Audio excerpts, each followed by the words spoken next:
Farm Small, Farm Smart Daily is part of the Modern Grower Podcast Network. Check out some of our other shows like Carrot Cash Flow, the Growing Microgreens Podcast, and Farm Small, Farm Smart. Learn more about the shows using the link below. The idea of building that community, I think where maybe people struggle is like they're just not creative enough. Like they don't, for some reason, it's like, you know, we got out of elementary school, we stopped doing fun art, we stopped writing crazy stories. And when it comes time as a business to send an email, I think people default to the basics. Here's what's in the basket this week. Here's a picture of it.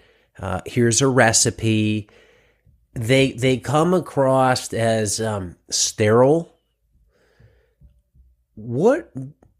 Just how do people make better emails? And I know that sounds like a basic question, but I think like people just need some inspiration to think and just not be afraid to fail is probably the best way to put it. Because I think maybe people are scared to say, like, I don't want to tell the story, it's too personal, or, the customer doesn't care about, the beautiful ladybug that I saw.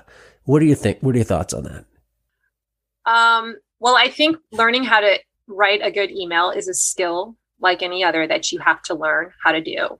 And if people who are listening to this are thinking, I'm not good at that, I hear you. Like there was a point in my life where I felt like that way too. And you have to just be willing to go out there and practice. Like there are some best practices that you learn when I've taken courses from copywriters to try and get better at this, right? And there are little tricks of the trade that they know about what hooks a reader, what makes someone keep scrolling and reading the email. So there's some things that you can learn, but a lot of it is just practicing, and you're not going to be great at it at first. But the more that you do it, you just have to be committed to making it a thing that you're going to do. And the more you do it, the more you find your voice, the more you find what the things are that you talk about. What are the things that people are responding to? I mean, if you get emails back from someone to a little story that you told, then you know that, hey, that works really well. I should tell another story about being a parent. Sometimes my emails aren't even about the vegetables. It's just something that I dealt with that week as a parent, for example. And I just kind of tell that. And then maybe in a PS, I'm like, hey, by the way, my online store is open. You can go check it out here. But people like to hear that I'm a human being, that I'm normal like they are, and that I have stories that happen in my life just like them. And that's why, we talked earlier about finding community. Like when you as a person, as the person of your brand, show up and connect with them, tell stories that make them realize she's just like me, he's just like me, or she thinks like this, he values this. Every single one of those has the potential to just move a person closer and closer. So I think it's just looking at your life, taking a look at your week. I kind of keep track because I do this every week. I sort of have my radar up all week long. I'm looking for the story. I'm looking for either the tip, the thing, that the aha moment that I think my customer will be amazed by, or sometimes it's a life lesson. The parable from the farmer is what I like to call it. So those are kind of the two buckets that I am always on the lookout for. Like I wasn't always a farmer. Like I was a city girl, actually a suburb girl who married a farmer. And that first year or two of being married, the stuff that I saw happening on the farm like blew my mind. I had no idea that lettuce, if you didn't cut it, would just keep growing straight up into this huge tower. Okay, so like that's a story that I know my customers will think is cool because I thought it was cool, right? And I kind of know my people, and because I was them once. So I'm looking out for things like that, little stories that will amaze them or be ahas.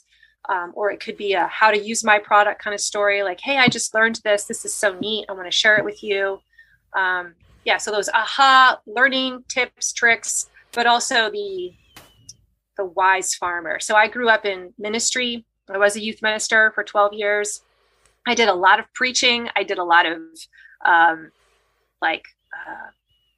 what do you call them? Object lessons, like children's sermonettes, right? Where I had to find a prop and then come up with a message behind it. So I've had a lot of practice in that. And I look for those kinds of things, those parables, those wise moments, that things that have happened to me, and how can I turn this into a lesson at the end? So I just tell the story in the email, and at the end I have a question that makes them kind of think about, what does this mean for me? So those are kind of my two. You asked me, like, how do you write better emails? Like, those are kind of my two buckets and categories that I tend to fall back on the most. And then periodically I do have a email that is purely promotional, like, hey, I have a farm dinner coming up, here are the details. But I mostly try to do tips, tricks, strategies, aha moments, and then like the wise farmer kind of parables.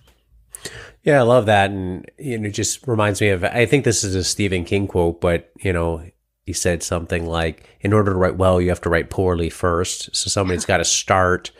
And I think people, they need this unique combination, and this is not easy to arrive at, of owning it and being vulnerable.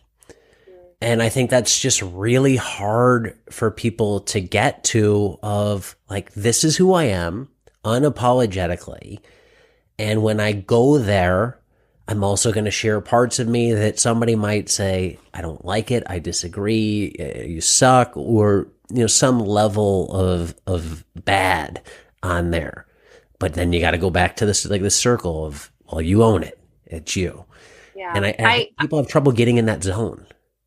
I think you're tapping into something there. I think a lot of us are afraid to share the deeper parts of ourselves because we're secretly worried that it will cause some of the people to be repelled by it. Like, I can't believe they shared that. And I, like, for me, like, I'm a deeply faithful person, and I often struggle with, like, can I talk about my faith? Can I talk about God? Or can I say I'm praying for you? Can I say stuff like that? Or is that going to annoy some people? Right. And more, I'm like, you know what? That's who I am. That is a part of me. And if it does offend people, that's my voice. That's me. Then they're not my people. And so I think we just have to really embrace and, accept who we are, become kind of self-aware. This is who I am. And not be afraid to put some of that out there, because when we tell those stories about ourselves, and I don't go crazy with my deep personal stuff, but like, if we do that wisely, it will cause the person who's reading it to feel empathy and to be like, oh man, like, that's really cool that she shared that with me, or that's pretty cool that she was a backpack guide in the Rockies. Like, that's neat. Like, those little moments and anecdotes can become powerful connectors and cement the relationship even more. So yeah, you might lose a few people, but they're going to attract the right person and make them even stronger and more loyal. Hello, growers. Looking for a simple way to supercharge your diet with powerful nutrients? Meet broccoli microgreens. These tiny sprouts pack 10 to 100 times more nutrition than mature broccoli, making them a true superfood. With their mild flavor, broccoli microgreens can be added to any meal or smoothie, giving you a tasty health boost. They're easy to grow, ready in just 7 to 9 days, and thrive in various environments. Rich in sulforaphane, calcium, vitamin C, vitamin A, iron. They protect your cells and fight inflammation. Perfect for boosting your health goals or as a market crop. Start growing them today and experience the benefits. Get 100% organic, pathogen-tested and pathogen-free broccoli microgreen seeds at shop.moderngrower.co or using the link below.